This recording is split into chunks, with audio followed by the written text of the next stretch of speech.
The 49ers had their chances. Defense fought a valiant effort. You hold the team down like that, you've got to find a way to win.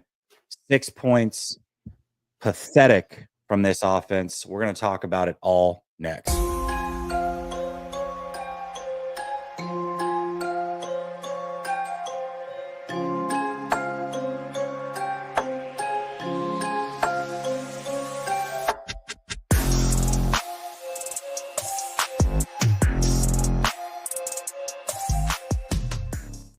All right, welcome back to Last Second Sports, where we are giving you our take down to the last second. And I got my guy David with me on the post game. David, slick jacket, man. I like that.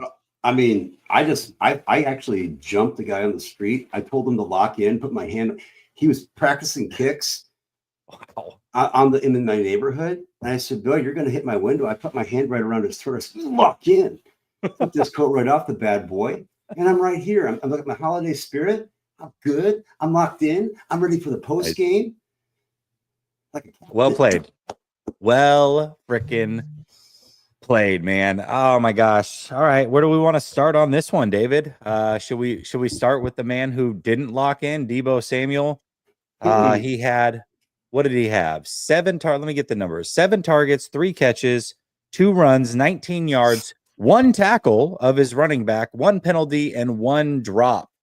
This is the guy that wanted the ball more. What do you think about Deebo Samuel's historic night?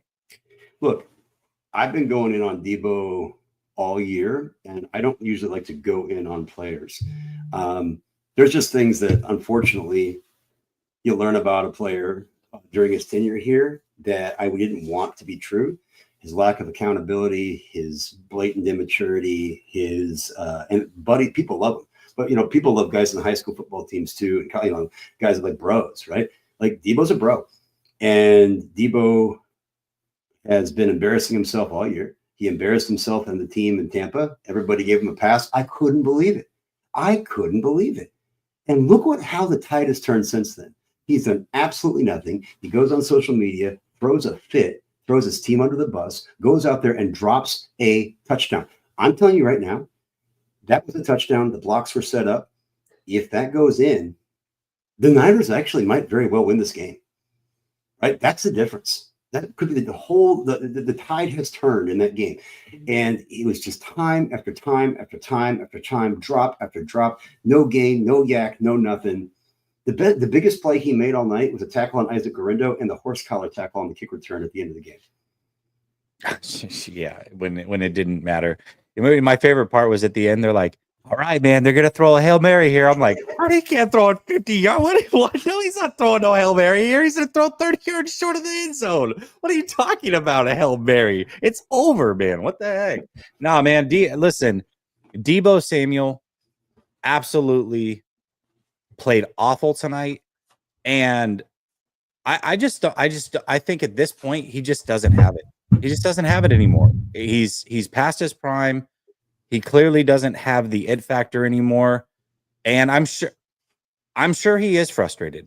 I'm sure he's very frustrated, but I think a lot of that is frustration within himself. And he knows that he doesn't have it anymore. And we're seeing it play out week in and week out. The Deebo from a couple years ago doesn't seem to be coming back, maybe ever. And they've got to move on from Deebo this offseason. It's time. I mean, I think we had in this game, he had, what did I say? How many yards did he have? 19 yards. That puts him, if he had 19 yards, that puts him at 116 total yards over the last 5 games combined. Yep. Unbelievable. I mean, and here's the thing, is that I'm not usually game on kicking a player while they're down. I'd say this every post-game show. I'm so pro player, it's insane. The Deebo Samuel, I'm also pro being cocky. I'm pro like talking your shit. I'm pro about backing it up. I'm pro about all that stuff. Deebo Samuel, though, after the biggest win of the season, which again was against the 4-8 Bears with no head coach, can we be real? But it was still like after you have these moments, he goes in, makes it about himself, right? And he's been making it about himself all year. And does Kyle hold him accountable? Not at all.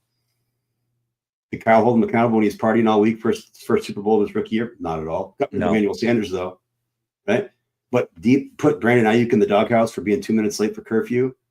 Debo, nothing. This is, though, the Cabo Boys culture. This is the Kyle Shanahan culture with guys that are his guys. And right now what you're seeing is this team is 6-8. They are done. It's over. It's over. Okay. You have restructured him. We talked about it this week all over the TL. You've talked about it on multiple shows, Jess. There's not a whole lot you can do with Debo. There's not much you can do. I say you cut him and you eat that cap hit in 2025 and don't kick the can down the road. But you know the Niners aren't going to do that. No, of course not. They're not going to do that. They're either going to keep him because they love him, or they're going to split it over 2 years and they're going to set this team back a whole extra year in 2026 for no reason. For no reason. They need to eat these cap hits and move on from these guys. Take the salary cap on them for 1 year and then move on in 2026 with all the cap room in the world. Period. That's exactly what they need to do. They're not going to. They're not going to. Shady Luke says, embarrassing performance from Shanahan and Purdy. No, it's never Purdy's fault. What are you talking about? Poop Saget says, Grant was right. It was really just the Bears. Okay. Cryptic says, don't want to talk about the offense, saying this. Greenlaw is our best defensive player. Energy was just different. We're going to talk about him. And he didn't miss a step. Happy for him. Well, until he got hurt or something. I don't know what. I hope he's okay, man. I really do, dude. I feel awful for him. Jason says, fitting season in. Kyle Shanahan is an offensive bust. Tyshawn runs his mouth and gets 19 whole yards. $60 million QB bombs, and the O-line gives up the game-sealing sack. Yeah, dude, it was very fitting. Yep. RS says Debo under 40 yards in 5 straight games locked in. Like I said, total yards, he has 116 total yards in 5 games from line of scrimmage. 116 total yards in 0 touchdowns. Mara says, guys, what happened to our team this year? A lot. All day, every day. Kim says $20 a year quarterback. All right. It's a little, so he deserves a pay cut according to you. Debo retired when he got paid. Tyshawn is what's left from Jason. Jeez, man. Hey, talk your ish, Rams fans. Talk your ish. SoFi North now. I think this game, I was talking about this game multiple times this week, David, but my take was this game had more implications than just a 1-game situation because the Rams are the second youngest team in the NFL. Most of the guys on this Rams team are not used to being dominated by the San Francisco 49ers. Now they are looking at the 49ers like, we own these guys. What are you talking about? Like, we're not scared of them. And let me tell you, I know, and Guy Marco kind of called me out on it in the group chat about, and I think he always knows this stuff. But Sean McVay was actually being very, very conservative, even after the rain stopped after the first half. There was a point in time where he had run the ball on 10 out of 11 second downs, and 9 out of the 11 were 2nd and 7 and long. Yep. Okay. Now, the first half, I get it, right? To an extent. And both quarterbacks were not looking phenomenal in the first half. That being said, I think that play calling said how confident that Sean McVay was that this 49ers offense wasn't going to beat him. And he kept doing – he did the same thing in the second half. And then that long drive down the field. And look, the Rams dominated in the second half. The Rams had 2 long drives that resulted in absolutely nothing but field goals, okay? Yep. This game could have been blown wide open, and even at the end of the game, right? Another field goal that they played for. They had 3 long drives when they needed to, and they got them all, and they settled on field goals. That was the only saving grace of this 49ers team in this game. The only one. Going into now being 6-8, I mean – there's going to be a lot of, and then we're going to talk about a lot tonight, but we can fast forward to the off season right now, right? We know, it's going to happen right now. There's going to be a lot of gaslighting. There's going to be a lot of telling people just to be calm, be patient. Everything is going to be fine. Just pay the quarterback $60 million. They're going to show another graphic. Just like they did about Nick Mullins and Jimmy Garoppolo, they're going to show more, all these graphics that show that Brock Purdy's the best quarterback in the NFL. And I'm not even mad about Brock in this game. I mean, I thought there's a couple throws, obviously, but there's clearly something wrong with his shoulder, even though he's always struggled with the deep. He actually his accuracy in the deep ball and his air yards per attempt, the deep ball last year was phenomenal. There's no zip on his ball. We'll talk about that later. But there's so much now that we're going to be fast forwarding to that we as fans have to sit there and act like we're going to run it back with these guys again. Yeah. I mean, that's what it seems like it's going to happen. We're going to talk about Brock in a second. Shady Luke says, I've said this for years. Debo is overrated as a wide receiver. Bigger and faster Percy Harvin. As a wide receiver, he's only good for bubble routes, go routes, and slants. And even then, man, he's dropping the hell out of the ball.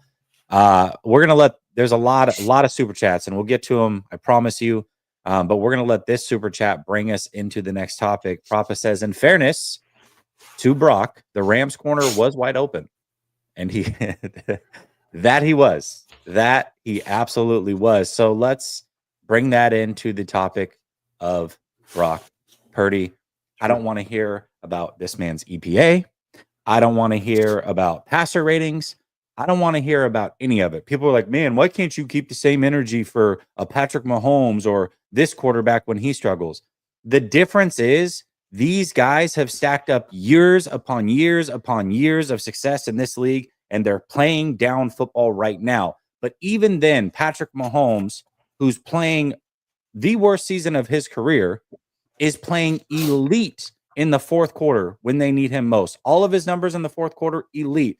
Brock Purdy now, we talk about graphics. I don't know what the numbers are because I don't have them off the top of my head. I didn't pull the graphics. But this man in games decided by one score or less in the fourth quarter has been atrocious in his career. Atrocious. And tonight he did it again. He had Pearsall open on a deep route. He underthrew him, allowed the corner to get back into it. Then, by the way, they're in field goal range. They can tie the game. If he does nothing, they've got a chance to tie the game. Then he just throws it up YOLO style on the right-hand side, overthrows him this time for a pick. Game over. That's it. They don't even really get the ball back other than, the 22nd. It's over at that point. This is the guy that the fan base is so confident in that he's our franchise guy. We got to pay him. All right, man. Like, you guys do you. If you're confident, then that's great. But not me. I can't. I don't understand how this guy routinely gets a pass. I don't get it. There's an epidemic in sports media, and it's been around. It's been around forever. It used to be better when people didn't have as much media. People were forced to actually just watch the games. And I think that we're at an epidemic. People do not watch the games. They don't. And by the way, that interception, they were 2nd and 10. It wasn't 3rd and 15. It wasn't on the 33.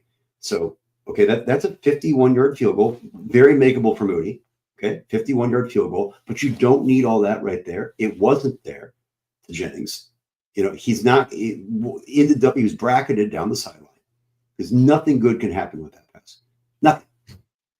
And it was almost as if Purdy is trying to prove who he is.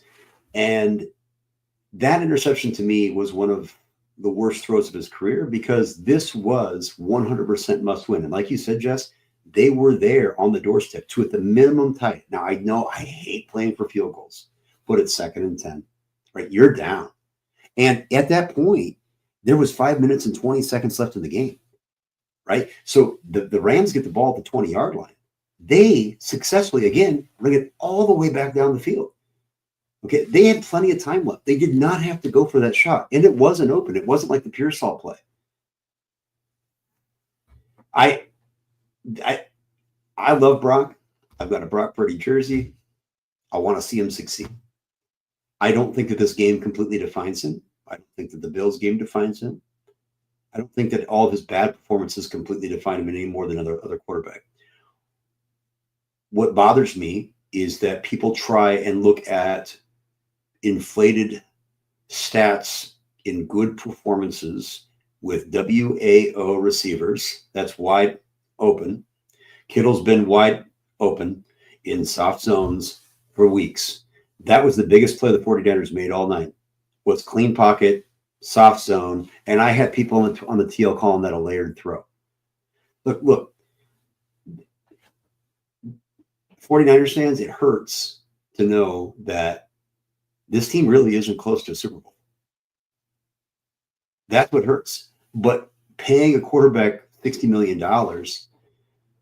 who is maybe what would you rank him right now? 13 to 17? I mean, I think when he's at his best, 10. But Oh, I mean, at his I think best. I think when he averages out, he's, 13 to 17 is fair, I guess. I'm 12, sorry. maybe 12-ish. I don't know. I'll okay. 11, whatever. And I get it. There's only 32. What we saw here tonight was Brock Purdy had the opportunity to put his team on his back. It wasn't raining. Conditions were great. Nobody was slipping around. Protection actually was pretty darn good most of the night. There were obviously times where things called. People say, "Oh, this offensive." You're gonna have plays where the pocket breaks down. It happens. And he buried this team. Now, Deebo Samuel buried this team on the play earlier in the game. I get it. But in the moment, people have been talking about these fourth quarter comebacks. Oh my God. Earlier in the game, I got lambasted for saying that I thought Brock could do something in the rain. I was trying to manifest it. Look, was there a point in the game, Jess, where you watched this 49ers offense and you were excited? Was there a point in the game at any point in time where you were like, Brock's my quarterback, I ain't worried? Be honest. No. So 49ers fans, viewers watching, again, the only 49ers jersey I own is a Brock Purdy jersey. And yes, I owned a Trey Lance jersey before. I support the quarterbacks of the 49ers, right? If you're being honest with yourself, 49ers fans, viewers right now, are you seriously confident that you think the best plan of attack is to give Brock Purdy market-setting money, making him the highest paid player in the NFL? It wasn't raining on that drive when he underthrew a ball and then he threw the interception. It was not raining then. So not at all. No. Sorry. And even if it was, so then what? That just confirms that he can't play in the rain. I mean, no matter what, this is not helping the cause.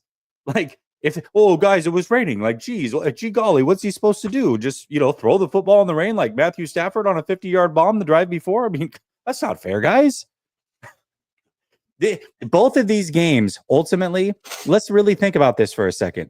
Both of these games against the Rams were defined by Brock Purdy either missing a throw or not taking a throw. The first game, not taking the Ayuk throw wide open up the seam. That was a walk-in touchdown, puts the game away. And then Matthew Stafford making the deep throw a drive or two later to go seal that game. This game on the line, Matthew Stafford makes the throw again. And then Brock Purdy has a chance to make the throw to counter. Yep. Can't do it. Yep. Both times. That was the difference. So it's funny because we sit back, or 49er fans will sit back and be like, oh, Stafford's not elite. Well, listen, when the chips were on the table in both of these games, one guy both times made the deep throw and one guy didn't. Period. Yep. And the deep throw to Stafford didn't play well at all. He didn't play well at all. But when he needed to, he nutted up and made the plays. And the deep throw to Puka, which was, if you weren't watching the throw from the pocket, underthrown. I mean, it could have been a touchdown if for not there being a defender right by Matt Stafford's right arm. And so he had to avoid contact from hitting his elbow and throwing off his back foot. I mean, guys, like, I even tweeted earlier on, and Jess, I know you talked, Stafford wasn't playing well. I even was hyperbolic, but he was. He looked like garbage in the first half. He wasn't looking good. And I said that. It doesn't always have to be whataboutism, though. It doesn't always have to be, okay, let's do the yeah, but. And the yeah, but is the Niners are 6-8. The yeah, but is that Brock Purdy had an opportunity, 2nd and 10 on the 33-yard line, not to throw the season away. That was on Brock Purdy. Nobody else. There were other mistakes in the game that compound, but if you guys all want to talk about clutch, you always want to talk about the fourth quarter. What was that tonight? Season on the line at home against your arch rival. against the Rams, one of the worst defenses in the NFL. Let me see. I'm gonna 6 see points, if I guys. can find it. 6 points. Josh Allen, what did they get? 42 points last week in their house. Yeah. Let me see if I can find it. I'm not going to be able to find it fast, I'm sure. But I do know, I'll find it at some point this week. I do know that Brock Purdy in one-score games in the fourth quarter has been awful in his career. Awful. And tonight was the exact same thing. The exact same thing. Like, this is not a one-game trend. The weather, him not being able to throw in the weather is not a one-game trend. Like, this is, at this point, this is starting to be who he is. If a game is tight and he's got to go win it, he's most likely not going to do it. Well, if there's inclement weather, he's most likely not going to be able to throw the ball well. That's just the way that it's been thus far. And Kirk Herbstreit, I'm not a Kirk Herbstreit acolyte. At the beginning of the game was kind of a throwaway comment, but it was one of those little stats you kind of revisit.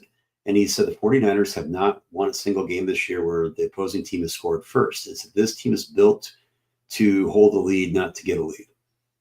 And I think what that really was saying was, let's be real, guys.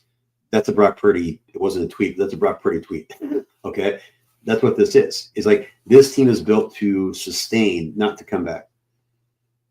And I think you're seeing tonight a changing of the guard is imminent, and running it back with this team. And I get Ayuk could come back.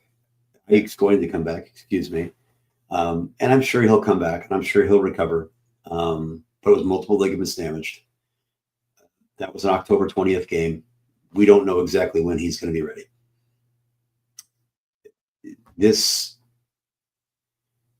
I feel somewhat strongly that the 49ers will lick their wounds and then just do what we all know they're going to do and give Brock Purdy the country. And they are good with that because our fan base is good with that, and they're making money hand over fist. Yeah, I mean, quite frankly, I don't care what him or this team does the rest of the year. Nothing's going to move me at this point. Like, I agree. It's literally like they're playing three games in garbage time, essentially, is what it is. Like, you have garbage time stats where it's like you're getting blown out, and they're playing off coverage, and you're able to pick up a bunch of stats, and it looks really good in the box score. Like, that's what these final 3 games are for this team. Like, cool. Thanks, man. The only thing that I want to see now is every young player playing football and evaluating those guys. That's the only thing I care about. Hey, speaking of which, young players playing football. Marco Martinez just tweeted out Devondre Campbell quit on the team. Dude said, "Nah, I'm good. I don't want to play." He got benched. Should have happened earlier. Then he cries and goes to the locker room mid-game. Are you serious? Yep. And he says Niners should cut him. Now, who was it? Oh, it was me. At the beginning of the year, Devondre Campbell, every time he's left a team, he has thrown that team under the bus. Yep. Every single time. Every single time. And Devondre Campbell at times was the worst player in the NFL during before the bye week. He had a couple games where PFF like creamed their short. I mean, just like, hey, you made some tackles. But look, this is I mean, the wheels are coming off now. Are you going to reprimand Devondre? Or are you going to reprimand Debo? Not Debo. No. I got to know if they don't cut him. Right. That's a real issue. Like that's especially Campbell of all people. Like, you can make an example out of a guy like Campbell. I'm sorry, but if you don't, that tells me that there's just no spine in this from this front office. None. If that really is what happened, and I'm sure Marco knows. If that's truly what happened, man, they've got to cut. He should not even be on that team plane. You're cut, or they're not. I guess they're not flying anywhere. Get your stuff. You're out. You're off the team. Done. You're cut. Good luck. Maybe you can go land on a playoff team. I doubt it. I don't know who would want that guy. But you've got to make an example of him. And if you don't, then You've got other issues. You've got other issues. Like there's no reason to keep that guy on this team. None. I'm sorry. Like I know we're going to talk about this, but this is the kind of thing that we're talking. This is the culture that they've got to send a message on. But this is a playoff team tonight. Playoff game tonight. Mm-hmm. It's a playoff game, and this with their season on the line. Now, here's the thing we're going to talk about with the season on the line. And by the way, the rain stopped. Actually, the rain had stopped by the final drive for both teams in the second quarter. Okay? I know. So it was 3-3. Was it 3-3 at half? Correct? No, 6-3. Yeah. I can't remember. No, 3-3. Yeah, 3-3 at half. Right. So it's a tie game, 0-0. And all the 49ers muster in the second half is a field goal on a playoff game, a fight for your life, a fight for quest for 6. Right. And again, long shot, but still, you can control. If you keep winning, you win your division. Right. You just got to do it. You got to do it. And the way that this came out tonight, I'm sorry. Like I called it. Sunday was going to be a fleeting celebration, and it was. You know what? Actually, let's talk about some of this culture stuff. Actually, a little bit more, please, before we get to these super chats. Let's also point out the fact that this team had speeches put together by Brock Purdy and Diamador Lenore before this last week's game. Do you know why they had those speeches put together? Why was that? Why was it? Because Steve Young said that this team didn't have grit. They had to go to the great, my GOAT. People that debated me this week it was not a dual threat quarterback. Yeah. Or he was overrated. He's still winning games for the 49ers, apparently. Yeah. Because Steve Young won the Bears game because John Lynch said, gosh, we got to bring these guys in. We got to have more grit. This is who the 49ers are. This is they're the emperor that's wearing no clothes. And there's people around the league who aren't 49ers fans who've been seeing through it all year. Jess and I, I'm sorry, I'm trying to pat ourselves on the back. We've been saying this all year long. We've been saying this all year long. And at the beginning in August, I said, my honest take, I could go read the tweet. And I get criticized for it every time. There's going to be injury regression. There's going to be turnover regression. Defensive line is going to struggle in the run game. People are going to be hip to Purdy on the deep ball. They're going to say, okay, I'm going to dare you to keep doing this. They have. This team is 6-8, and they've been healthy enough to win games with talent. They have. I don't care about the Dre Greenlaw. I don't care about Brendan Ayuk. Honestly, it matters, but this team is still favored in every single game this year outside of Buffalo and Green Bay after Brock Purdy was out for the game. Yeah. That's it. You can't tell me. Even tonight, they went to -4. Niners. Oh, it went up to -4 Niners? No, it might have been -3.5. But the line moved. It went up. Yeah. That's unbelievable. Yeah. Unbelievable. I think it was because Bosa was coming back and Grendo was going to play. And yeah, that's also, you might take a point or two off for playing at home. They're still favored on a short week against a team that just took belt to you-know-what on the Bills defense. And yeah, so it took Steve Young to tell you you don't have grit before you finally realized you're not playing with grit. That's what it took. You couldn't figure that inside the building. You couldn't figure that out. Then you have Campbell quit on you, seemingly.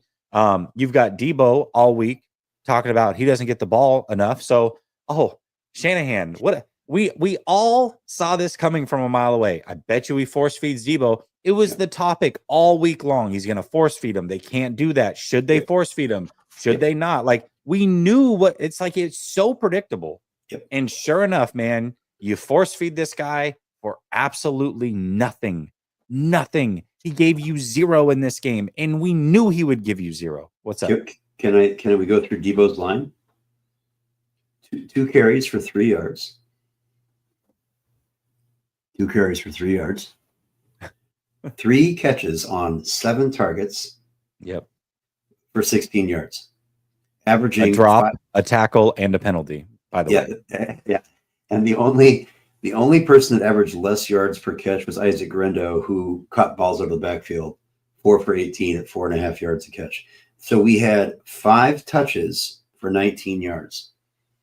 Guys, he didn't even average 4 yards a touch tonight. No yak, no nothing. The biggest game that he got was the horse collar penalty at the end of the return. He continually brought up kickoffs that were in the end zone and was shy of the 30, trying to be the hero. Why do you think Kyle has him returning kicks? It's to keep him happy touching the ball, doing something, because he knows he can't do anything with straight line speed elsewhere. I'm telling you right now, that's what, and that is pathetic. It is pathetic. And I'm not overreacting. I'm not mad. I'm going to sleep well tonight. I am not like rolling in dopamine and clout.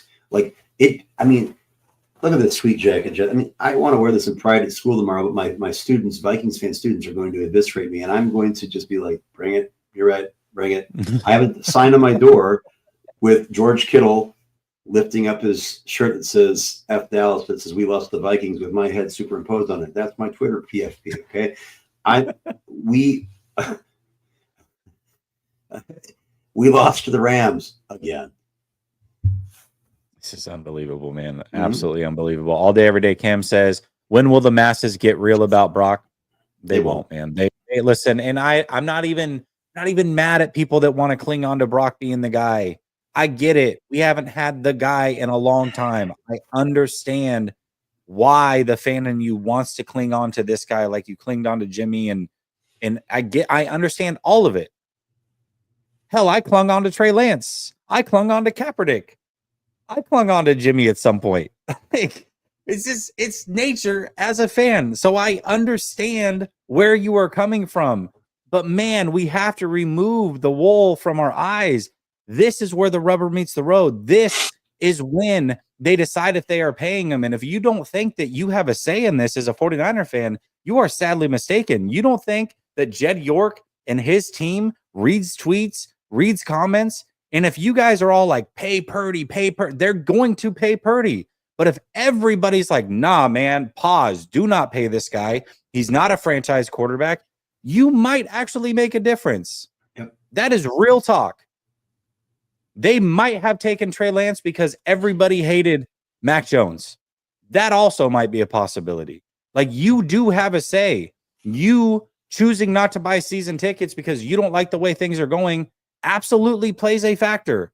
Preach. You choose what to spend your money on. And if you continue to spend all your money and just, it's all good, guys, just an injury down here, I will be back. Hey, pat him on the back.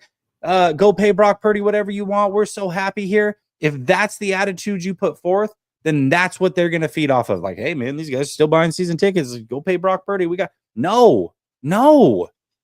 Question it for once. And this is, come on, man. You can't watch that game or watch that player this year. Since the Ravens game, we're talking about almost half of his career at this point, and think that this is the guy. You can't. No. And if you think so, and if others are spewing it, it's disingenuous. Period. And that's not to say that people, I've told Jess, I've told Mark, I've told many people, I firmly believe, I actually still believe the 49ers can win a Super Bowl with Brock Purdy. And I've said this last several weeks, on a rookie contract when everybody's healthy and everything's going right. For sure. I agree. Okay. But guess what? That's over now. It was over last year. That was the time to do it. And then you win that one. Hey, man, it's been 30, 29 years. It's all good. We're good. Like, you sign them, you do it. We'll figure it out. Right. Good vibes, good times. I can live off that Super Bowl for a while. Be competitive, have fun. Let's go. Right. When you fall short in that context of needing him to be on that contract scale so that you can sign all these big time elite pieces like Deebo Samuel and Javon Hargrave.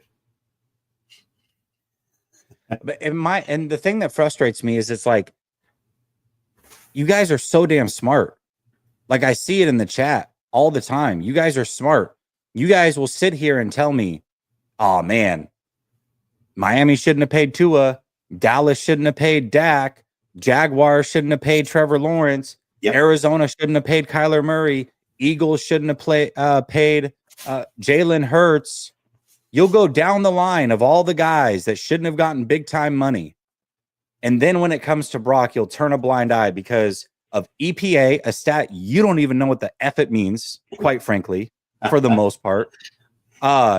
Because of DVOA, another stat you don't know what the F it means, and a quarterback rating, a passer rating stat that's been antiquated for years that gave Josh Allen a 117 rating, who had 6 freaking touchdowns and no turnovers, almost 500 total yards, had a 117 rating because, Brock Purdy's met the 140 standard more than anybody else. How do you calculate it?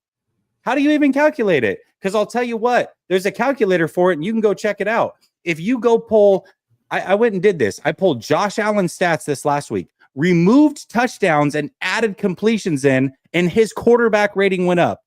It cares more about completed passes than it does touchdowns. Yep. That's what you guys are rallying behind? A 140 quarterback rating or passer rating? Like, come on, man. No, watch the games. It's the same thing with EPA. EPA is a team stat. It's a scheme stat. It's a coaching 100% stat. it's a team stat. It's always been a team stat. Jimmy EPA, Jimmy GPA. I mean, honestly, like, what do you want to call? Like, honestly, like, we've seen this. And again, I'll be honest with you here. I've been reluctant. I firmly believe that Brock Purdy is a better quarterback than Jimmy Garoppolo. And of course, agree. And though I've said that a lot, almost as a way to sometimes avoid the uncomfortable conversation of, is he really that much better? Yeah, and I think, well, what's that much? Like, honestly, like, I would much rather have Brock Purdy. Jimmy is buns. There's a reason Jimmy's not in the league. Brock is a better player. But as far as like that much better, where the 49ers had almost the number one offense in the NFL in 2019 without Christian McCaffrey, with Emmanuel Sanders and a rookie Deebo Samuel as your primary receivers with George Kittle and Raheem Mostert. No Nick Bosa's a rookie, right? Like, I'm just saying, and I don't want to. You had Staley, who's good, but not Trent Williams. No, but I don't want to talk about Jimmy. I get it, but this idea that we know we've been through this, and I'm starting to feel like I'm watching a very similar movie, like a sequel that was better, and then the third one is going off the tracks. And I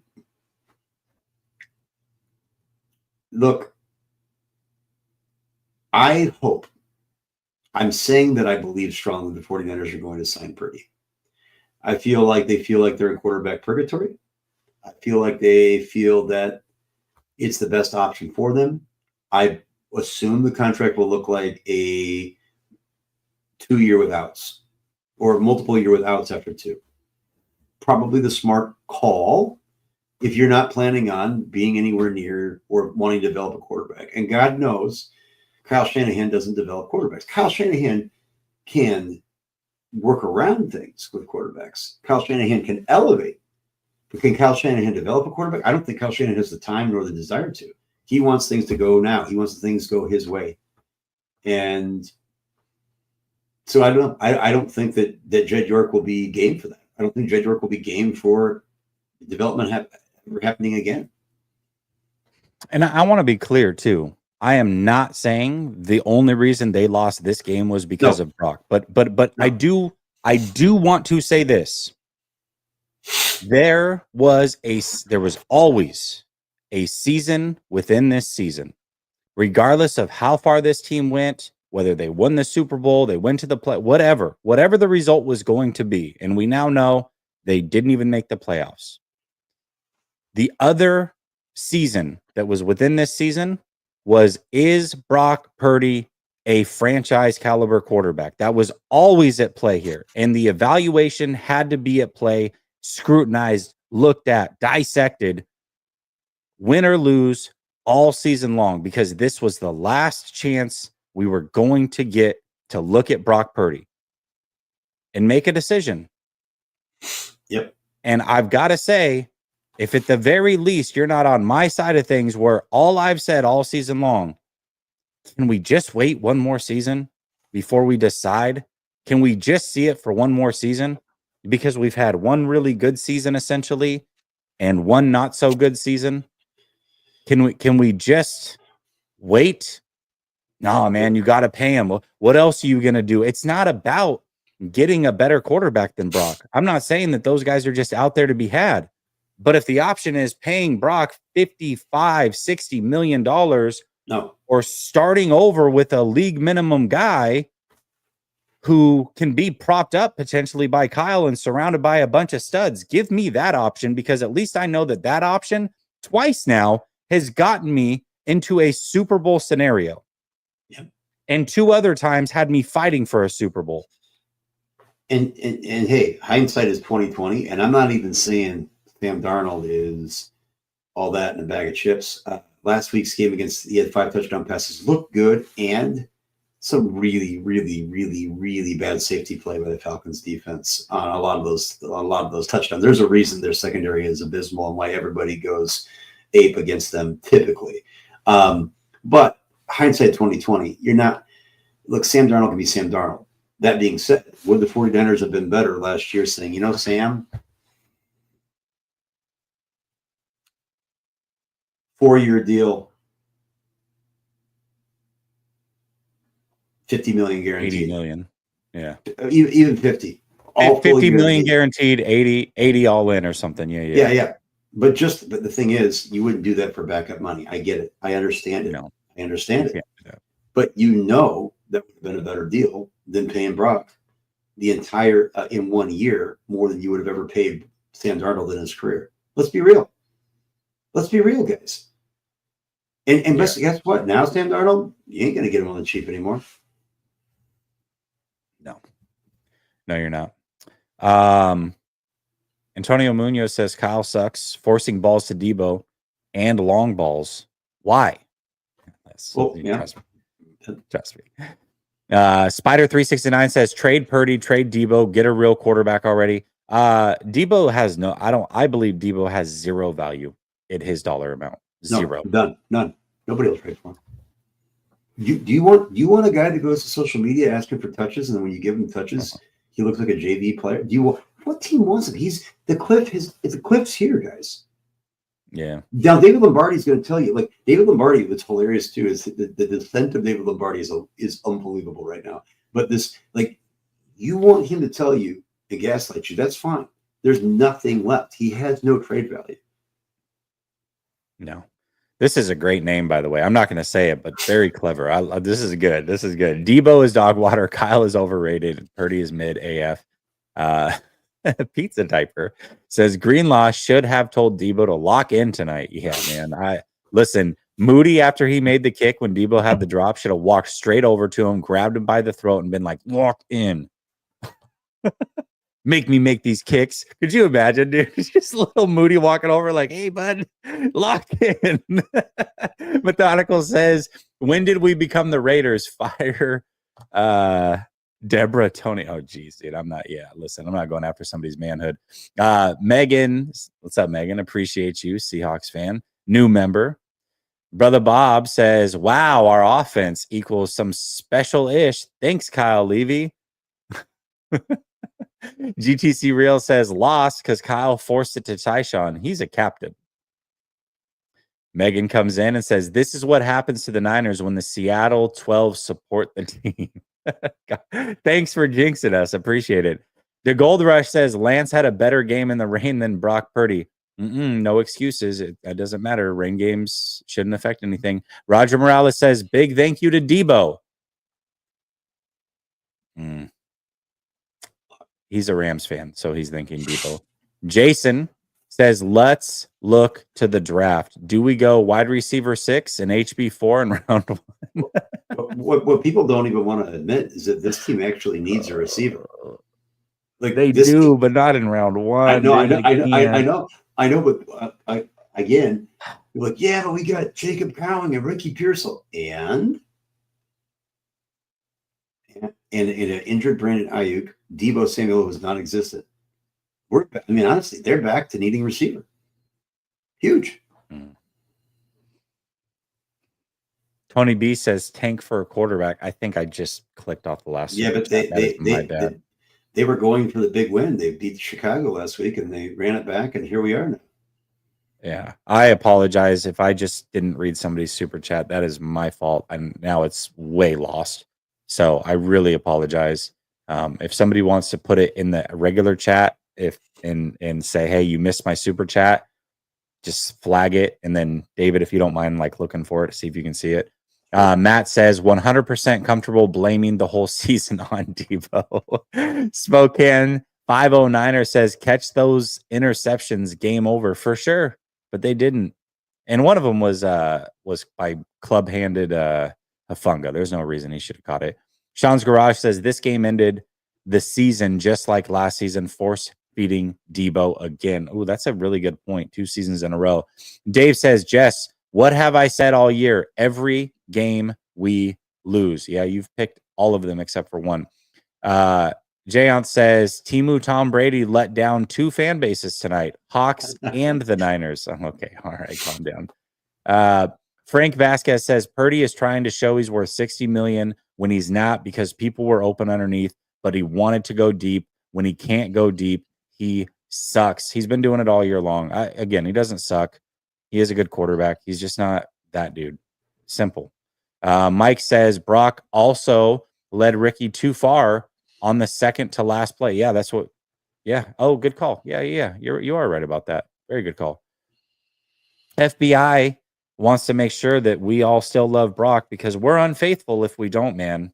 We just forgot about Brock's postseason runs because, one good year should outweigh one bad year, and he's worth all the money in the world. Instead of just seeing it another year, like just the one good year, man, you should just be able to ride that forever. One good year. There was one good game, like truly good game that Brock played in the postseason, and that was his first game against Seattle. Against Seattle. That's it. Like, people don't want, they have this revisionist history. I even talked about, I had to put a positive tweet up.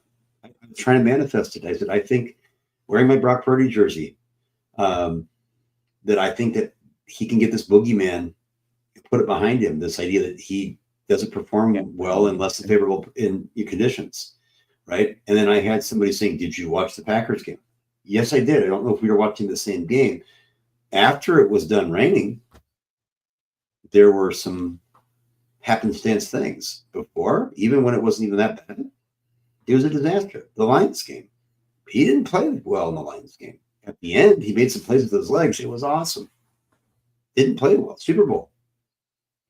Left things on the field. He was fine. Yeah, he was fine, but he wasn't like at no point did he carry the team. Like that just didn't happen. And when you in even that Seattle game, it's so funny because I'll never forget it. And people still push back on this one. I remember he started out rocky in that game for a majority of the first quarter before he started to pick it up and get hot. And I remember the announcers were like, oh, this is Purdy's first playoff game. I'm sure he's got playoff jitters. Now, in hindsight, looking back on it, it was raining in the first quarter. It wasn't playoff jitters. He can't throw in the rain. It was raining, and then it stopped. And once it stopped, he took off. And he had 3 touchdowns in that game. Should have had 4. Dropped one in the back. 3 in that game. But he's had equivalent to that. 3 touchdown passes, I believe, in the other 5 playoff games he's played in. 5 or 6, however many it is. 3. That's it. 3. I mean, he hasn't crapped the bed the way that Jimmy did. Don't get me wrong, but it's not like he's just like, oh my geez, wow, look at just really carrying over here. Like, no, that has not happened either. If a ball does not bounce off Kendall Vildor's face mask, we're not even talking about this stuff. Yep, it's true. We're not, very, guys. very right about let's that. Just be real. And nobody wants to talk about it. No. And here we are, 6-8. And you know who was healthy all year? Except Brock did have that. He missed it. He missed a game. One game. Says there's no tears. Guys, people get hurt all the time. Tua another concussion-induced seizure on the field again. Missed games. He's coming back. I don't know. Matt says he's mid unless everything is perfect. He's riding last season's success. He's more reputation than results. Who am I talking about? Kyle Shanahan or Brock Purdy? That's telling. Ooh. Okay. All right. That's fair. Vic says Purdy still has a shoulder problem. Then why the fuck is he playing? If you can't help the team, then why are you playing? If you are out there, then there are no excuses. When everybody was killing Josh Allen last year for all of his turnovers, and deservedly so at times, deservedly so. That's my guy, but deservedly so, even though he was still putting up 45 touchdowns. Did you know that he had a partially torn UCL? Did you know that? You know the injury that Brock had, a full tear in his UCL? He had a partially torn UCL. Was never fully torn, but it was partially torn. And he played through that. Yep. And nobody gave him grace. We don't even know that his shoulder still hurts. We assume that's the case. But what? How? Where's the factual evidence? What? I mean, you know what I mean? Like what? And even if that's the case, then don't play. If you can't be out there and be effective, then don't play. Because nobody made excuses last week when he was ripping up the Bears. Oh, yeah, what do you think about Brock Purdy now? Where's all the haters now? That's all I heard. His shoulder was fine then, and now all of a sudden this week it's not good again? Come on, man. Well, and Vic says, I agree with you. Sorry, Vic. I apologize. No. I'm not this because a lot of people have that excuse. That is not a you thing. That is just that sentence right there is like, no, absolutely not. Love you. And I could tell Jess wasn't going at Vic there. Vic, I mean, you're right here. He doesn't have a strong arm. And what I'm worried about is like, oh, it's the injury. There was an elbow injury before too. Again, not his fault, right? Shoulder injury, got hurt by Ernest Jones, right? Running the ball. I get it. But there's no zip on the throws. Okay. This is what I want to talk about. These deep throws. Oh, the Chicago game. There were 4. All of them ridiculously underthrown. Garendo, where he had to like contort his body on the ground back to get the ball. Deebo Samuel, who actually made a good play coming back to get the ball early in the game. Ricky Pearsall just ran. Brock threw it to the wrong side and threw it short. And then Juwan Jennings. And again, 3 of them were completions. So we always look at that, but it's like process over. And people look at results over process. And that's why you have to watch the games. And when people are WAO, you have the luxury to sometimes make mistakes. But even then, in those situations, there could have been 2 situations, touchdowns, taken off the field because of the underthrow. And he was playing it safe. He did it on purpose. No, he didn't. He does not have the arm strength. And arm strength does not mean air yards or yards thrown. It means the yards while that ball is traveling, that ball is moving slowly. Okay. The RPMs are low. And you saw it tonight with Deebo. Deebo, because, it went right through his arms. That's because by the time it got to him, it was underthrown. And the defender was there for a PBU arm screening him, making a good play. You can say it went through his arms. He couldn't see. The defender's arm was right there too. You're talking about the deep one over the middle. Yeah. Late in the game. Yeah. 4th quarter.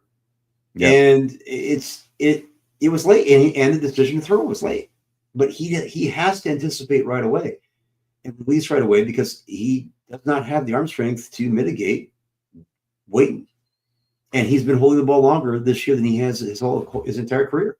He's been creating more sacks for himself more than anybody. In fact, he's been creating sacks for himself at almost at a 40% higher rate than Caleb Williams is making sacks for himself, but nobody wants to talk about that. Yep. Yeah. It's funny because you had Lombardi coming out saying that Caleb Williams is already a certified bad quarterback, which again, I didn't even like Caleb Williams in this draft process. I'm a Jaden Daniels guy, right? Yeah. But to say that somebody's a bust, a certified bust, Brock's a known commodity, first of all, is what he said. BS. Yeah. Caleb, we pretty much know is a bust at this point. And oh my gosh, he just holds on to the ball too long and walks into sacks. Brock Purdy accounts for more sacks than Caleb Williams and has dropped back nearly 100 less times. So everything you just said about Caleb applies to Brock Purdy, but worse. And you don't say a damn thing about it. Not a damn thing. Are you kidding me, man? No.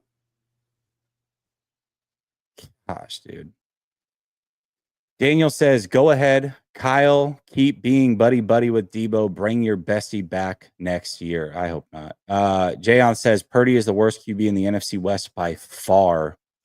Ooh, I don't know about that one, but this year he is statistically, I guess. 808 Niner says Brock isn't a starting quarterback. He's a high-level backup. His arm is trash, and he can't process if Kyle don't have guys wide open. He panics. Kyle can go with Debo. I don't want to like pour salt on these people's names like in a personal level. So you guys can say what you want. I don't necessarily want to do that. Yeah. Can we talk Brock a little bit? Yeah. One carry tonight. Yeah.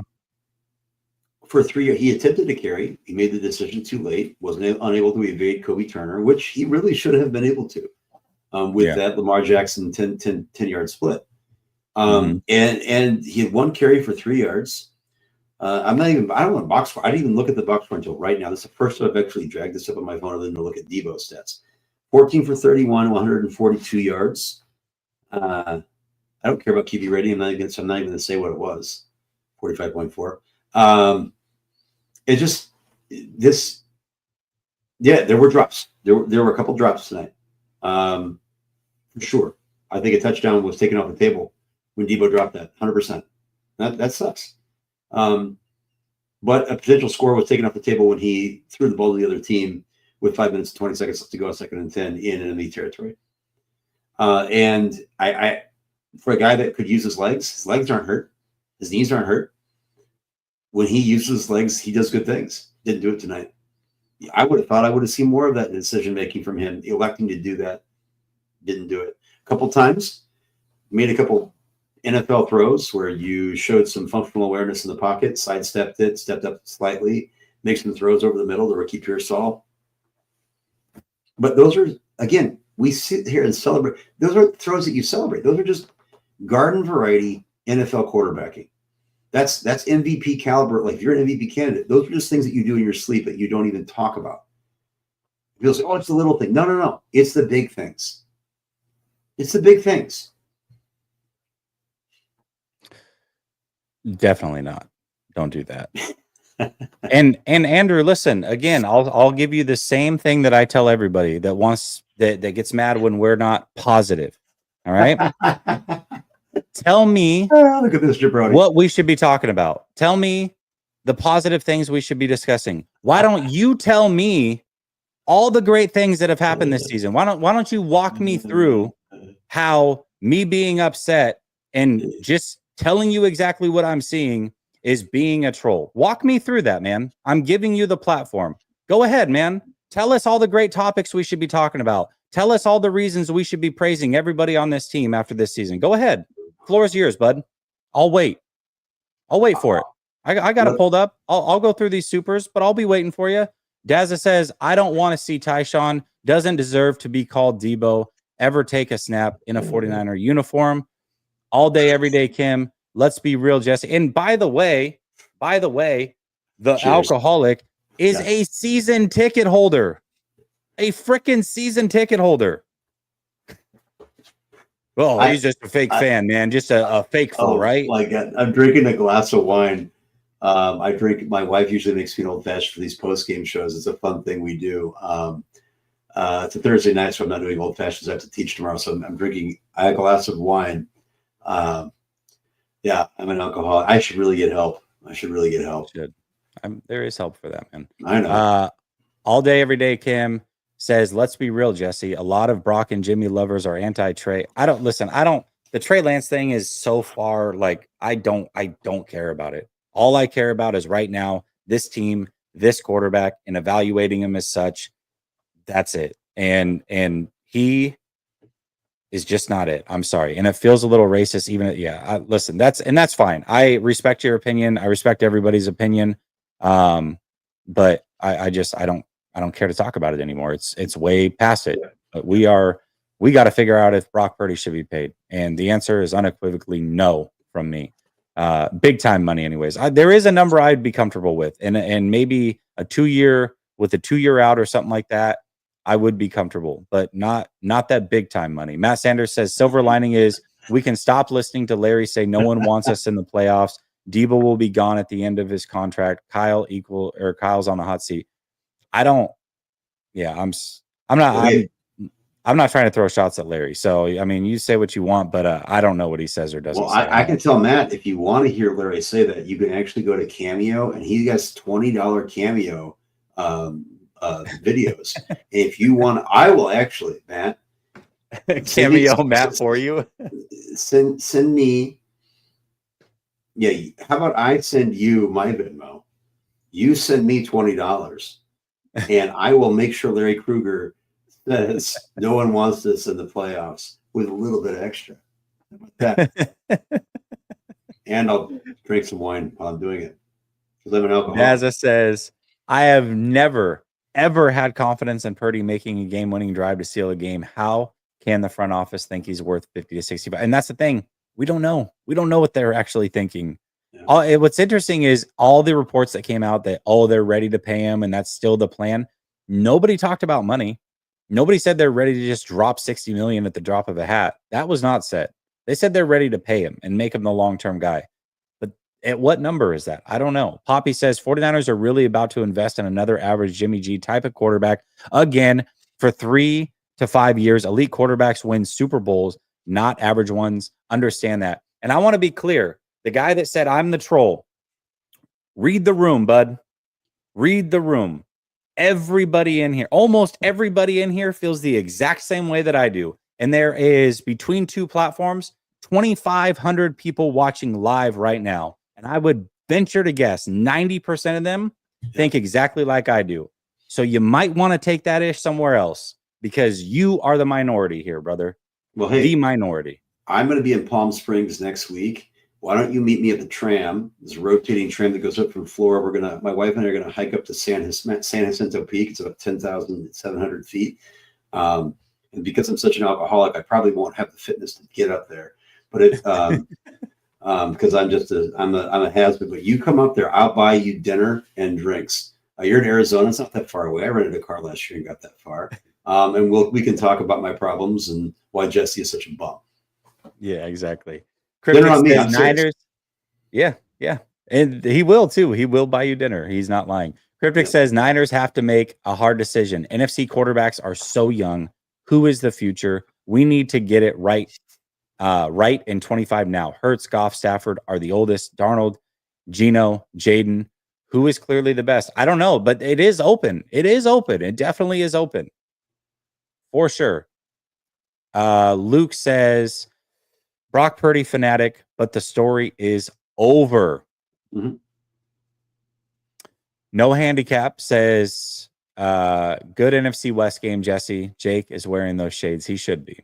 He should be. Matt says, honestly, they can pay Brock, but keep drafting quarterbacks. They just have to have outs, and they can't give them the big money. But I agree. Dave says, saying no one complained last week. I have all year. That's true. You have. Max says people like Larry and David gaslight us fans, suggesting we're idiots who don't know football because we think paying Purdy at the end of the season is premature. Listen, man, I don't know what I know like what David's saying because I see it all over my Twitter timeline, but I don't watch these guys. I don't know what they really say or what they really think.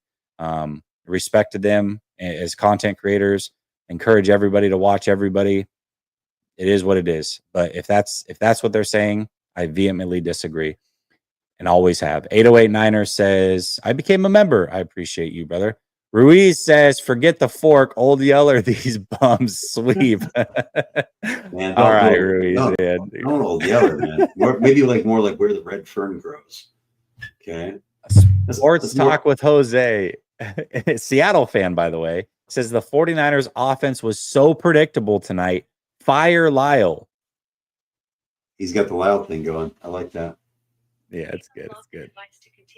RS says, relax, guys. When CMC, BA, Rice, and Montana get back from IR, the team will be back to contend for a Super Bowl. You two need to lock in. That's a good point.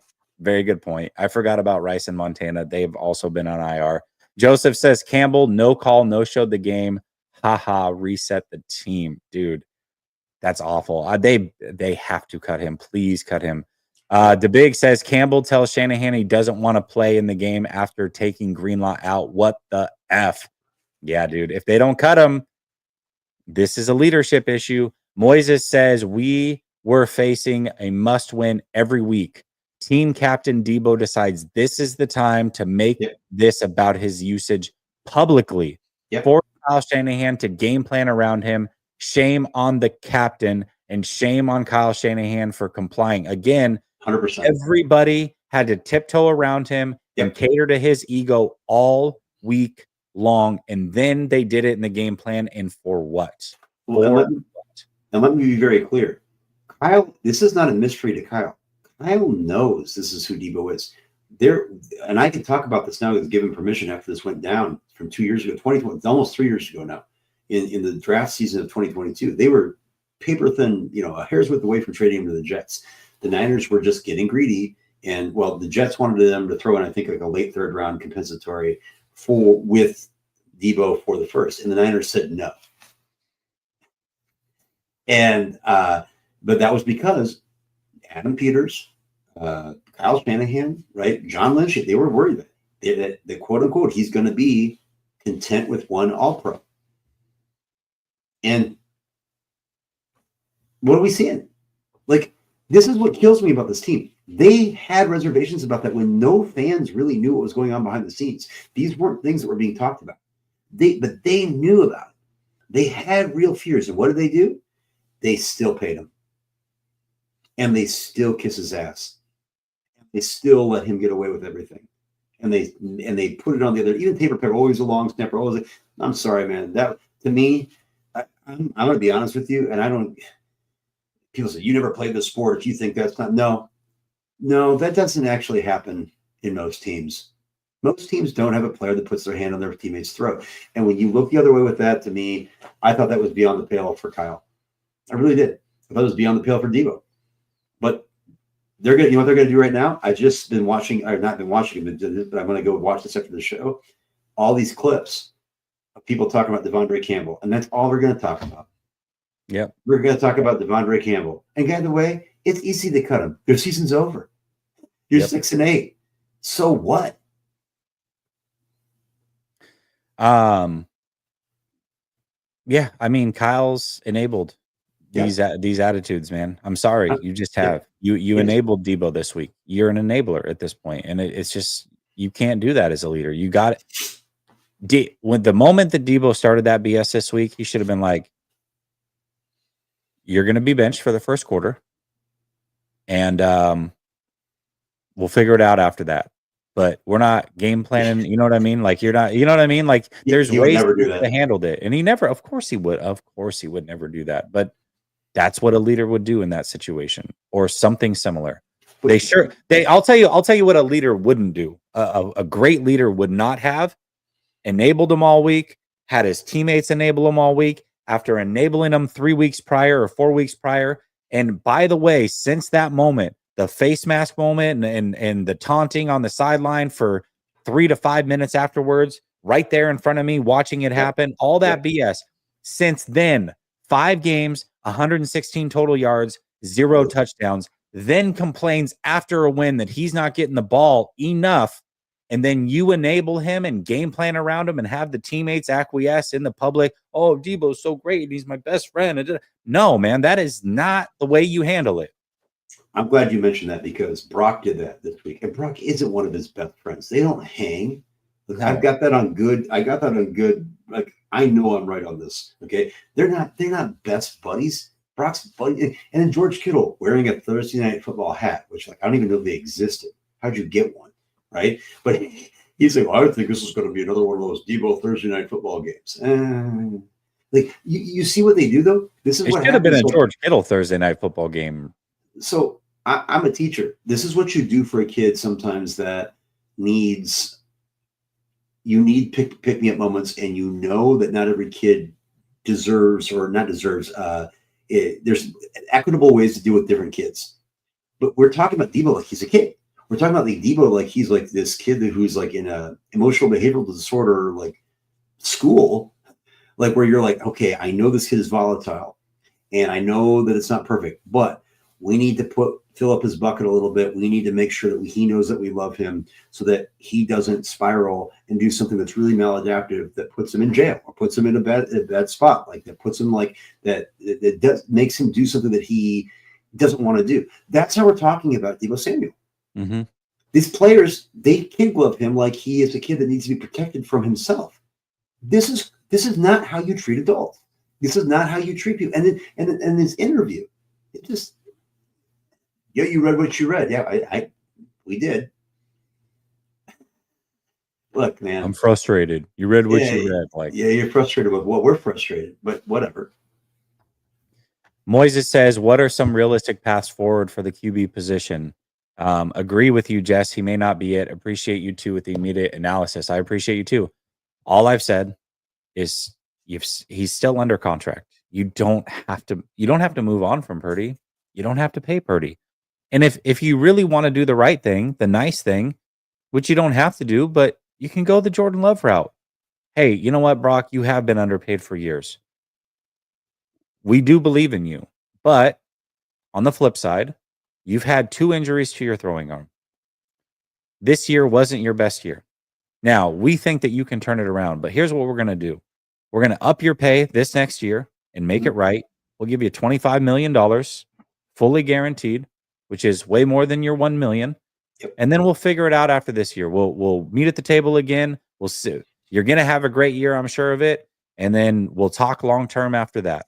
And that's it. And then if he doesn't play great, see you later. And if he does play great and he doesn't want to play ball, you can franchise tag him. And if you can meet at the table and come to terms, you can do that too.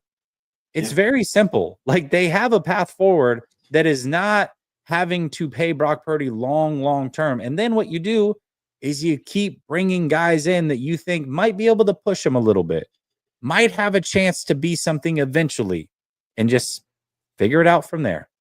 There's another angle, and you just make him play out his 4th year and say, we're going to franchise you. Now, I don't like that. But here's the thing. I don't like that if it would have been he would have played well this year. Brock hasn't played very well this year. No. So people, and I've been here, the locker room. Good. I hope the locker room's mad. Who cares? This is what I'm tired of. This team has a core of veterans that dictate policy. They dictate it. Good. And what? You going to quit too? You going to be Devondre Campbell? Yeah. You do it. Quit. Yeah. Give me a reason to find you. We're moving on. We're ripping off the Band-Aid. This team will not do that, though. They will cater to the veterans in this locker room. It's if you guys think like I'm a broken record on this, I'm telling you, the culture of this team is codified within a very small core of veterans that run this show. And I hope I'm proven wrong. I'm hoping that veterans might actually, like George Kittle. I've actually been seeing some spice from George Kittle a little bit. I'm hoping some of these guys kind of reflect and say, hey, I ain't got a Super Bowl, man. I'm going to be done. My career's going to be over soon. What are we doing here? And stop being sentimental. I'm curious to see how this team reacts after this loss. I really am. And not just this loss, but for the rest of the season, knowing they have nothing to play for. I'm very curious to see not just how they react on the field, less that and more so what is the vibe in the locker room? What do these post-game pressers look like? Who shows up and talks to the media? Who is their consistent self as if they're winning and going to the Super Bowl? I want to see who the leaders really are on this team. I'm very curious. Thank you, Moises, by the way. Eric says, this team is a bunch of front runners and they are all so talented, but as soon as the vibes are off, they crumble, including the coach. Props to Kittle. Bottom line is, I agree with this to a certain extent. They definitely figured out how to win, and it was by getting out in front and blowing teams out. But in tough, gritty games, as Steve Young said, they never really learned how to win those consistently. They didn't have to. And by the time that they had to figure it out, it was usually in a Super Bowl or something, and that was it. Edwin, what's up, Edwin, says, whose house? North Rams house. Jake says hi. What's up, Jake? Thank you, Edwin. Appreciate you. Enjoy this. Jordan says, quit giving 4-7 JJ continuous go routes. I can't be the only one losing it. Put Cowing in if you're going to do that. The dude runs a 4-3.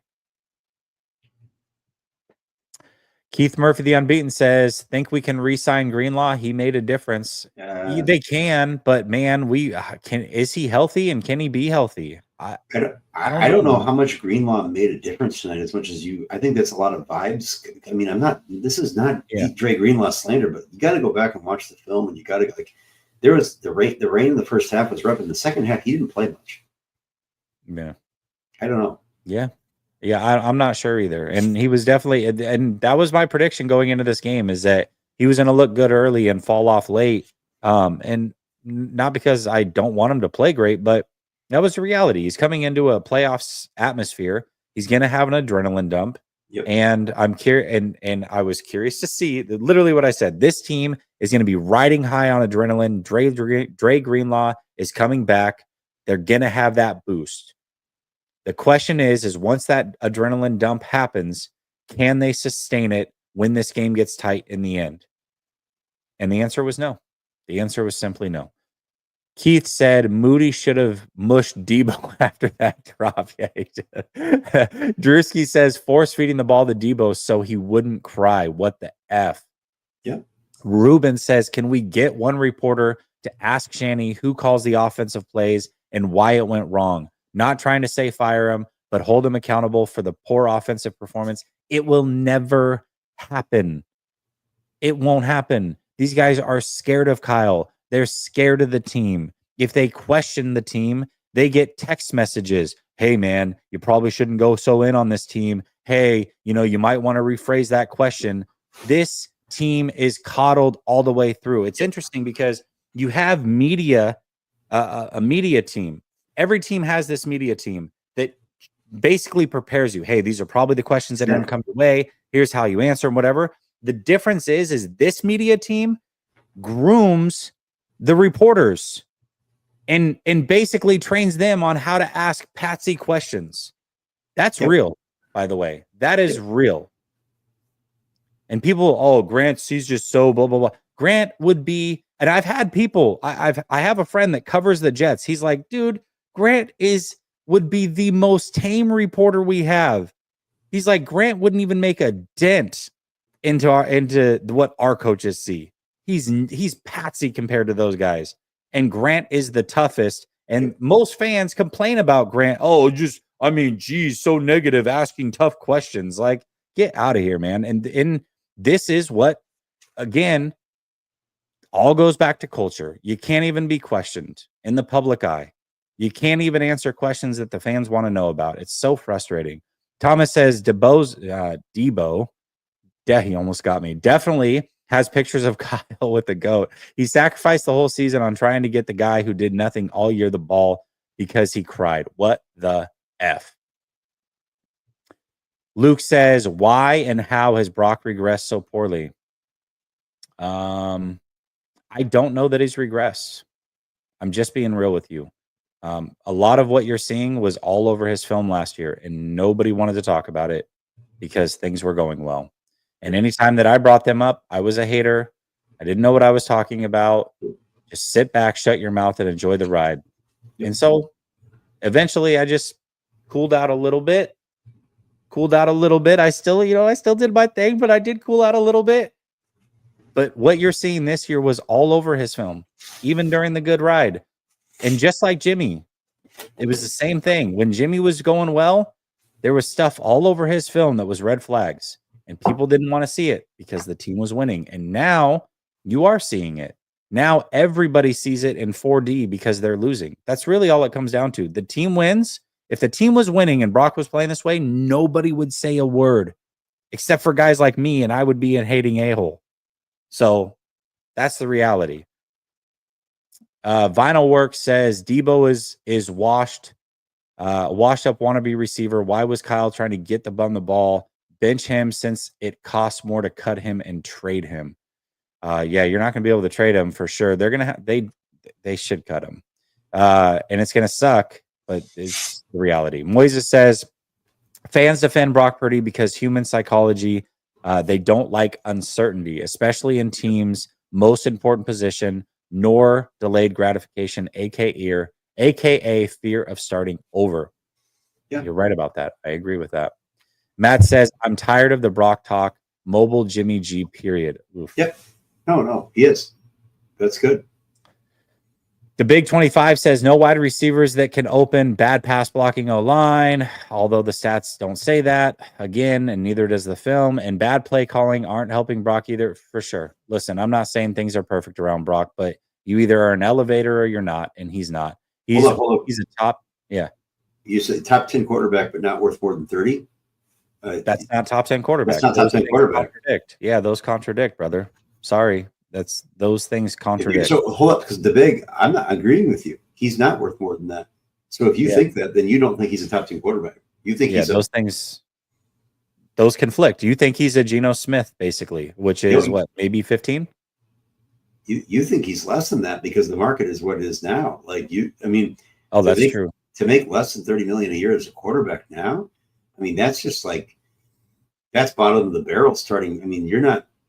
I'm not talking like Desmond Ritter or like Aiden O'Connell kind of stuff. I'm talking about that's not even going to get you in the top 15. Yeah, that's dude, those things don't go together, brother. They don't. Glenn says if Brock was a first-round pick, everyone would say he was a bust and get him out of town. But since he's Mr. Irrelevant and a feel-good story, everyone loves it and people will overlook the crap. Yep. It is funny that you say that, Glenn, because for a long time, people were like, man, if he was a first-round pick, man, you would love Brock. It's ridiculous. It's bias, confirmation bias off of being the last pick. But reality is, you're right about this. And the moment he gets paid big money, all these same people that are like cool with it are not going to be cool with it anymore. Like, this does go both ways. That's always been the dumbest narrative, because actually, if he were a first round pick and then he's playing like he is this year, 49ers fans would be harder on him. But because he was finding success on the most elite roster, one of the most elite offensive rosters in literal NFL history, with one of the best play callers in NFL history. Look, you got to be careful with the shoes on the other foot, like Jess says. It's just such a disingenuous thought experiment. It really is. Matt McEwen says, FYI, Brock's air yards were thanks to BA. Funny, BA having a down year and being injured. Purdy looks more trashy. BA matters. Purdy does not. A lot of people this offseason said that Purdy didn't matter. BA didn't matter this offense, and Purdy made him. So, I don't know about that. I don't know. I think they kind of made each other, to be real. They needed each other. Shady says, what I think is really scary for San Francisco is how they look now. All they had to do was be solid, not this bad. You look this bad, you're losing ground to not just the NFC, but the NFC North also. You meant NFC West. A lot of teams, again, and this is he's an Eagles fan, but the reality of the situation is, and this is why I said that we're going to have a couple down years. This is not a one-year thing, is these other teams have already started their rebuild process. The 49ers are now at least 1 year, and in some cases 2 or 3 years behind these teams that are ascending in their rebuild process. We're in the tear down process before we rebuild/retool, which puts us really behind the 8 ball the next couple of years. John Naylor says, you had one job tonight, 49ers. Sorry. I know you're a Seahawks fan. Sucks. Spider says, Drew Alar, you are a 49er. I know that would make Marco pretty happy. I don't know that that's going to be the case. GTC Real says, can we stop calling him Debo? That name is earned. Aru says, unfortunately, Debo isn't what he was because he gave so much. He put the whole teams on his back so many times. I don't disagree with that. And both things can be true. We can love and respect what Debo did. And I'll never forget that game against the Tennessee Titans when they lost and Jimmy G was laughing and shucking and having a good old time. And I was so pissed because Debo put everything on the line that game, man. And it wasn't enough. And Jimmy G was just laughing it off. That will forever piss me off. But, man, It's also fair to say that Debo just ain't it anymore. Matt says, love you, Jesse, but I disagree with Kyle. Gets another year. We all knew he was going to force feed Debo, and he did it. He doesn't learn from his mistakes. He keeps repeating them. That is not a leader. NBC Boxing says, let's draft the tight end from Penn State. Love that. I like him. Yeah, go ahead. No, I said I did too. Yeah. Smack Jones says, we are about to pay him tough the next few years. All right. I hope not. Connor Wilson says, Team Tom Brady admitted Geno is a better quarterback by far. Yeah, I'm not ready to go that far. John Tyler says, can we talk about Shanahan? Shaking my head, dude. There's so much to go. Yeah, I feel like we have been mixing it in all day long. Love the headshot, by the way. Very professional. I like it. Either that or it's AI, but looks good. John Naylor says, Jesse is talking truth. Great last name, by the way. Naylor praise. Wow. Yeah. He has my dad's name, although my dad spelled it John, and he's a Seahawks. This guy's a Seahawks fan. Official B&A Music said spreadsheet is about to be in his bag with the mental gymnastics. Laugh out loud. This was a horrible loss. Oh, I can't wait. Brooks, I was looking up David Lombardi as you said that, just to see what he's been talking about. So you and me are on the same wavelength. It's my guilty pleasure. It's like a midnight snack. You know what I mean? Like I gotta see what this dipshit is talking about. I can't stop gorging myself. Ricardo says multiple underthrows followed by an overthrow interception. Hasn't he done that before? Yes. Brother Bob says, wow, Jesse, watch your mouth. Laugh out loud. What the fuck wrong with you? I don't know. GTC Real says, I don't care about Campbell. Tyshawn costs the team. Yeah, for sure. But I do care about how they handle the Campbell situation. Shady says, what's puzzling to me is Hurts isn't an anticipatory thrower, and he throws an underrated deep ball. Brock is and can't throw sooner instead of letting the route develop for so long.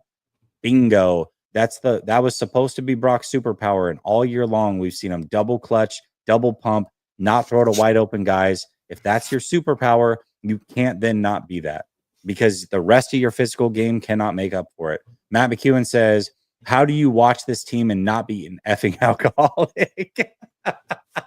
Touche. Thomas says, you think Shannyscape Debo knowing he fell off? Dude. No, I don't think it's that deep. I just think that it's his guy. Brother Bob says, Dave got my wine. I'm legit a wine alky. I'm no quitter. No Cap says, wait for Manning in 2026. Oh, geez. Jordan says, stop trolling, Jesse. For sure. I feel it. And then he becomes a member. I appreciate you.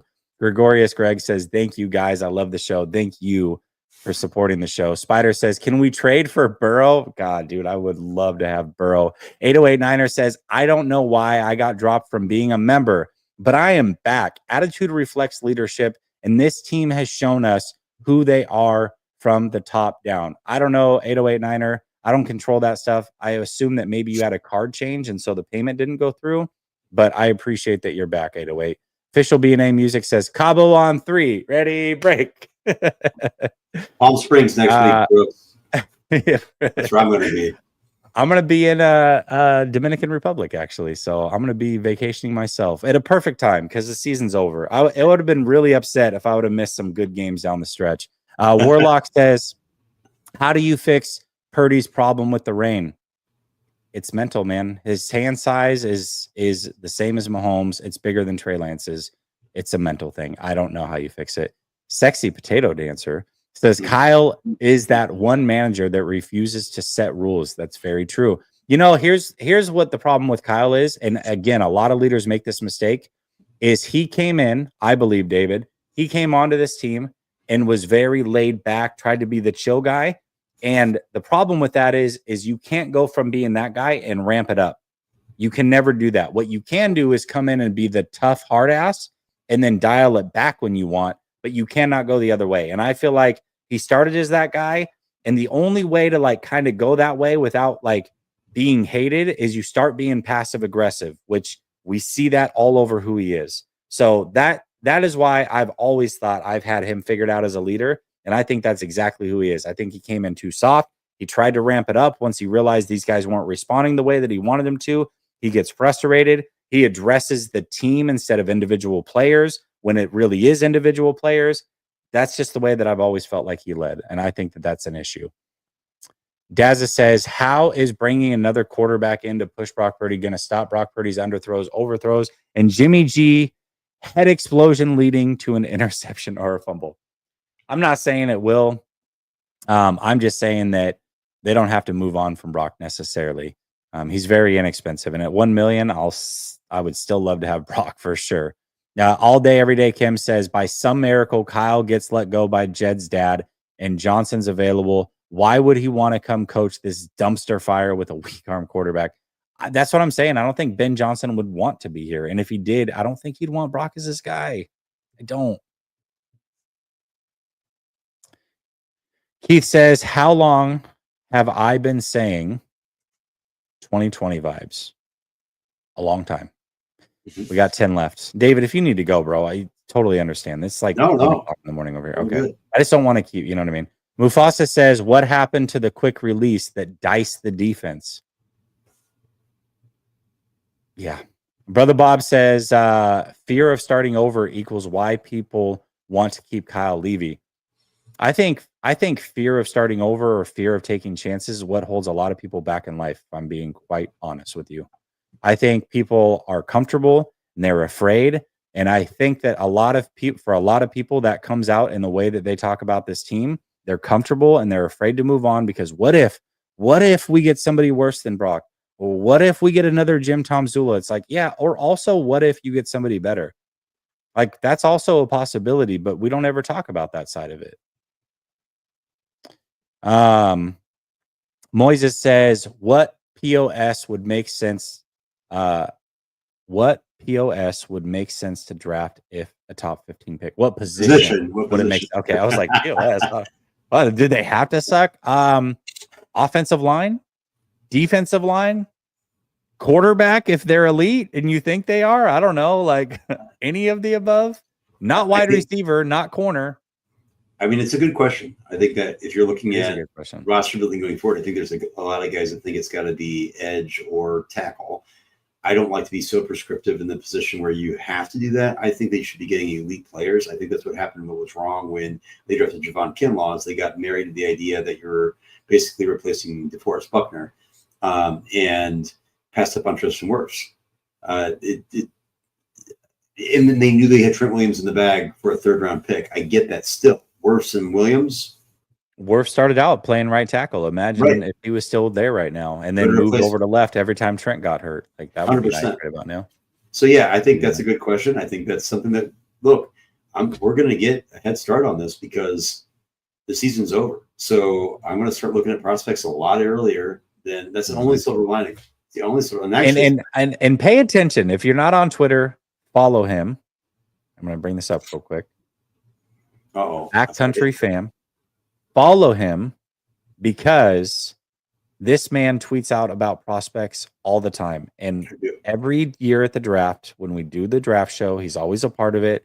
And he always knows, like, I swear 90% of the guys we've drafted, you said exactly what type of player they were going to be.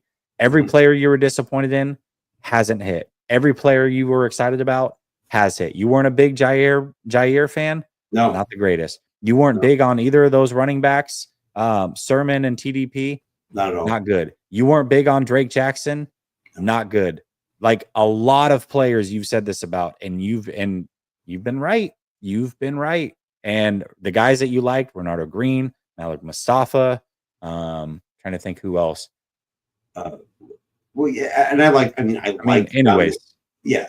I love you. A lot. He hits a lot. Is all I'm saying. What's funny too is my guy Marco Martinez. Our guy Marco. It's funny is I will sit there and be like looking at similar players. Like, have you heard of this? I've been looking at this and this and this and this. And so Marco's one of those guys I really respect a lot in his talent evaluation, and Jesse too. I mean, particularly with quarterbacks lately, it's always been. I've always been a draft junkie. I started out haunting the Niners Nation comment boards as a young man into an older man. But this is, it's not it's actually it's a silver lining, but it's not. I mean, this tells you where this team is at, right? Yeah. This tells you that, I mean, Jesse and I are both north of 40 now, right? It's been 30 years, and it's going to be at least, I mean, who knows how many more. And I think it's not even grief at this point. I'm content with it, and I'm realizing that this could be another 10 years. It could be another 20. And it's I don't even think sad is the word. I think it's just Here we go again. predictably disappointing. Yeah. The Ryan G. Hensley show, I don't know, who's this guy? Says, looks like some of us Twitter GM wannabes knew what we were watching all along. This guy tweeted me. Who are you talking about? This guy texted me. He says, "Focus." He said, "I see you looking down." I said, "Yeah, I'm checking the updates for this guy. He told me to look at the comments. This guy telling me to focus because you're texting me, wannabe." Yeah, quit distracting him, Ryan. I see you texting me too. It comes through on my computer. But guess what? I'm a professional, brother. I'm going to keep it going. Big Time 3 says, all you have to do is look at Brock's head-to-head stats against elite quarterbacks he plays. That is true. Anytime they go up against an elite quarterback where he's got to go toe-to-toe, pound for pound, that's when he's played some of his worst games. Cryptic says, we always are waiting for the offense to be on par with the defense. Facts. Jordan says, hope someone puts hands on Campbell. Old school mind. Somebody in that locker room? Yeah, man. I wouldn't be. We'll see. But damn, I'd be pissed if I was a teammate of his. Hilo says, my apologies to Nick Sorensen. He came in clutch the last 2 games. Defense hasn't been a problem, that's for sure. Spider says, it's pretty funny. Brock Purdy sold with an interception, and so did Alar. I think the stars are aligning for us. Go Penn State. Hey, Jess, can we start pronouncing this guy's name right?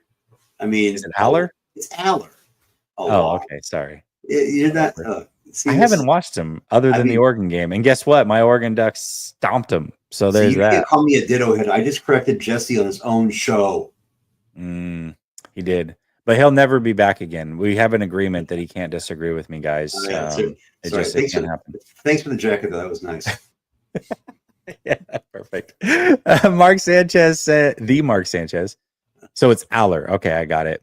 The Madden curse strikes gold. Shot in Freude? Schadenfreude, yeah. Oh, okay. Well, it's a phonetic way of saying in German, yeah. Okay, all right. Yeah, listen, I can't even pronounce Aller's name right. So Cryptic says, do you think this podcast era with our team like Debo and even Warner has any effect? I'm all about building a brand and earning money, but man, well, let's look at the players that, I mean, the only evidence we have are players that are actively playing and that have podcasts. How many of them are on elite teams? Yeah. I will say 2 of them that I know of are on pretty good teams. Amon-Ra St. Brown, yeah, and Marlon Humphrey. But, you know, I think you can go 50-50. I don't know that it has a major hit, but I don't know. I'm not a fan of it, but it is what it is. Deli says, Kyle deflecting to Campbell and avoiding the real issue. Was he the one that deflected in the presser? Really? God, dude, that's awful. I don't know. I'd have to see it. Ruben says, I love Grant. You said scared reporters because texts come from the 49ers media and reporting team scared to lose their jobs, or the media team grooming the reporters too much, not trying to create conflict, just more of an understanding.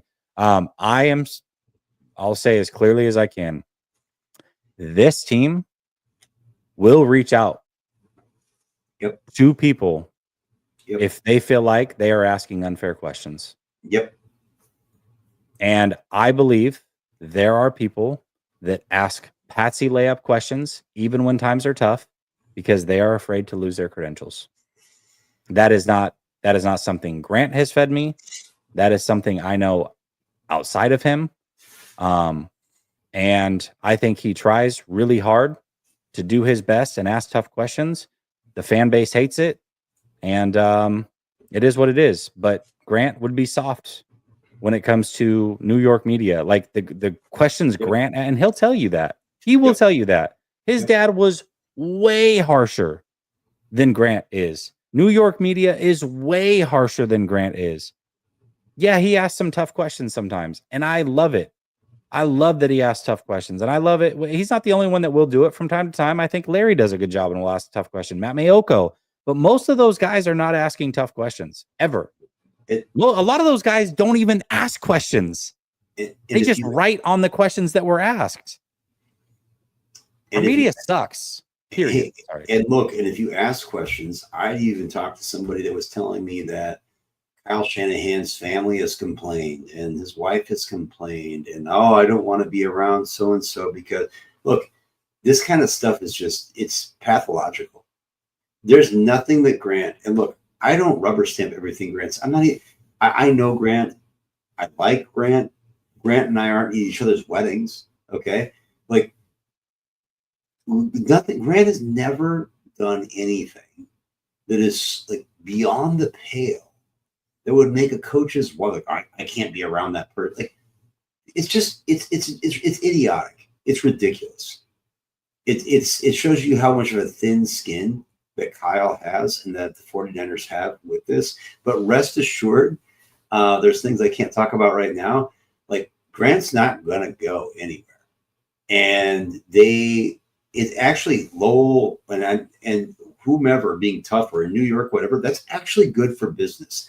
That's that fourth estate, the journalism, like being real journalists, like dealing with questions that aren't always PR fluff. That's great. It's good copy. It's good for entertainment. It's good for ingesting media. That's what you want to see. You don't want to see everybody where it's country club, everybody's best friends and buddies. You're insulated from anything that could put somebody in a situation there's no discomfort. And I think that the 49ers have done a really good job. By the way, the previous comment about the podcasting, Fred Warner's most viewed podcast, or let's say the most recent one a couple of weeks ago, 5.8 thousand views. Jesse's Bears postgame rant, 8.1 thousand views. 49ers versus Bears behind enemy lines Bears Insider, not even a postgame, 5.7 thousand views, identical to Fred and his wife's views on YouTube. So these podcasts that these guys are doing, they're not even getting play. People don't care. If you've watched Fred Warner's podcast, all due respect to Fred, it's a snooze fest. Same thing with Debo's. There's a reason people watch Jess's shows. There's a reason people watch these content creators, because they're not beholden to the team. It's not in all these player podcasts. It's just filtered through the 49ers organization. By the way, they know what these guys do. There's no way they let these guys do this if it's not complete PR show rubber stamped for what they want to put out there. Period. And I'll go back to the previous comment that was asking about it. The reason I know about this is because there are multiple content creators in this game that are not credentialed, that did try to get credentialed, and on their path to trying to get credentialed, the 49ers would reach out to them and be like, hey, you need to take that article down. You need to take that episode down. They tried to control the process because they knew these people wanted to get credentialed, and they basically never credentialed them because they wouldn't fall in line with what they were doing. So that's real. That's real. They try to control this whole thing. It really is a great segue. I would just say this to anybody watching. I've learned a lot in this business, even though I came close to wanting to get into things. Jess, you've taken this off and just done such an amazing job. But once upon a time, I had this childlike faith of becoming credentialed through doing 49ers Goldmine stuff. And what Jess is talking about is real. And it made me, it's kind of like being a kid learning that Santa Claus isn't real. You realize how much of a joke that the beat writer prop up really is, and how your access is the fact that Grant's been able to maintain his access. In a lot of ways, Grant works hard. Grant has like monetized his stuff unlike any other beat writer, and the people are copying him doing it. But Grant absolutely has capital through what he's done, but also, yes, and he's admitted it's a lineage of picking up in his dad's footsteps, right? But that's what's sad. is that if you want access, otherwise, you've got to toe the line, period. And if you don't, you're out. Yep. And that's why I don't read anything anymore.